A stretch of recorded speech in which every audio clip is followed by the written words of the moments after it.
Hi everyone, welcome to the training session of planograms. I want to thank you all for coming. My name is Sam and I'm the manager here, and I'd like to congratulate all of you for becoming brand team members, and planograms will soon become part of your daily job.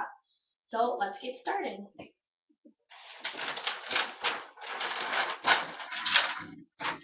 Okay, so we are going to go over a couple things today. We are going to go over what a planogram is. We're going to go over its purpose. We're going to go through a step-by-step process that we take every day to set planograms. And we're going to go over the planogram packet and explain how that it helps us when setting planograms. And we're going to conclude and ask any questions that you may have at that time.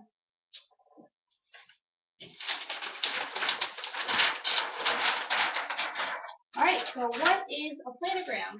Well, first of all, it's abbreviated as POG. According to whatistechtarget.com, it is a diagram that shows how and where specific retail should be placed. So in other words, each piece of our clothing in our store will have a specific location.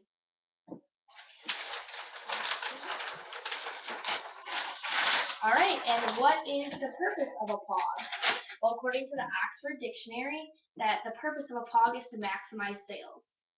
It is to improve organization and to improve overall zone or cleanliness of a department.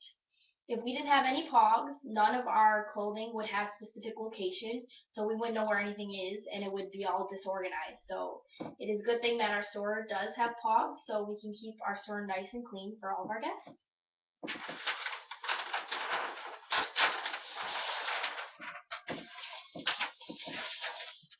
Okay, now we are going to go through the step-by-step process of how to set a planogram, and the first step to this process is printing out the planogram packet, and it is going to look just like this. It is going to have the POG number at the top, which is going to be helpful later on when you need to find more details about the POG. It is going to tell you what department it is in, so it can be girls, boys, men's, women's, but this one does say girls. It's going to tell you the sizes of the clothing. It's going to be 4 to 16, and it's going to be separate. The next line down is going to be even more specific than that. It's going to tell you that it's girls' tees and that it needs to be set by 4, 6, 14. Next line down is going to tell you what kind of shelving unit you need, and this one tells you you need a convertible, and you really only have two options. It's either a table or a convertible. So the convertible tells you it's going to be 4 shelves rather than a table tells you it's going to be 3. So we are going to use a convertible for this POG. And lastly, it's going to tell you that you need shelf strips for this planogram. And shelf strips are right here. They give you an idea of where the clothes are going to go. So it does have your POG number on it, and we will talk more about those later. Okay. The next page to our planogram packet is, in my opinion, the most helpful. It does give us a picture of what our planogram is going to look like. Side A is going to be the front side of our shelving unit, and it does tell us it's hanging merchandise, which means that we are not going to get anything specifically to put there. We just have to pick and decide what we want to go there. So then the back side is really what we're setting. It is our POG. It tells you that the back side is side B, and it is section 2. And this will tell you it has 4 shelves here, and it tells you that because it says 2, which is section 2, 1, which is shelf 1, and then it says section 2, shelf 2, section 2, shelf 3, and section 2, shelf 4. And then these little squares here tell you how many piles of clothes you're going to have on each shelf. So you know you're going to have 4 piles of clothing on each shelf here.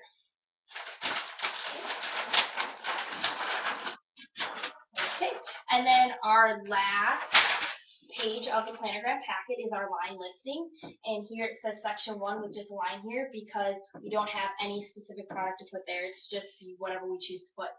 And then section number 2 will give us specific details on what product goes there. So it tells you section 2, shelf 1, spot number 1. It's going to tell you the product number, and it'll give you specifically what's going to go there. So it says pink tea extra small. So you can either find the product by using the number or the description.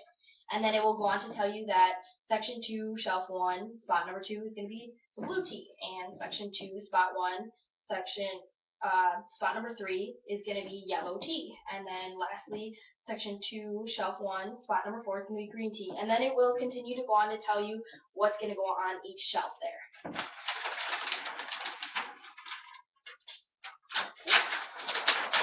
Alright, so now we are going to go over to the board, and this is going to tell you the step-by-step process. So we did go over step 1, which was print out the planogram packet, and then step number 2 is going to be find the location. So right here looks good to me. This is an empty shelf here in girls, and it's just what we need. So that's going to be the location of our POG. And then step number 3 is going to be clear off the shelves, which we had already done, so our shelf unit is clear for us to put new product on. And then step number 4 is going to be put the label strips on. So you're going to put the label strips on each shelf, shelf number 1, shelf number 2, and shelf number 3. And on these label strips it will actually tell you what shelf to put each strip on. So this one did tell me it's shelf 1, shelf 2, shelf 3. And then it also does tell you what product is going to go in each one of those 4 spots. Okay. And then step number 5 is going to be zone the product, which according to my previous manager, Sandra Williams, she told me that zoning the product is actually the most important part of the POG, because it does help the guests and us be able to know exactly where the product is. So if you do the POG and you don't zone it at the end, there's no point of actually doing the POG. So it is really important to put the product where it goes so everyone knows where it is. So we are going to do that next. So I found the shirts right here. You're going to look at the product number, okay, and I see that it matches this one right here. It tells me it's the black shirt, so I'm going to put that there. Okay, then I'm going to do the next shirt, and this one tells me it goes down here. And then this shirt tells me it goes right about here. And then this shirt goes here. Okay, so we did zone all of our product, and the POG is now complete. So yeah, that's all it is to it. It's pretty easy. So now we are going to review what we just learned. So we learned what a POG is, and we learned that it is a diagram that tells us specifically where our clothes is going to go. And the purpose is to maximize our sales and have organization. Step number 5, or the next thing we learned, is the 5 steps to completing a POG. And those are pretty simple here and spelled out. So we learned that there's 5 steps, and that it's very important to do the last one, which is zone the product. And lastly, we learned about the planogram packet and how it helps us to complete POGs. And now I can take any questions if you have any. And I'd like to thank you all for coming, and I hope that this helped you out and that you will be able to set products easily starting off next week.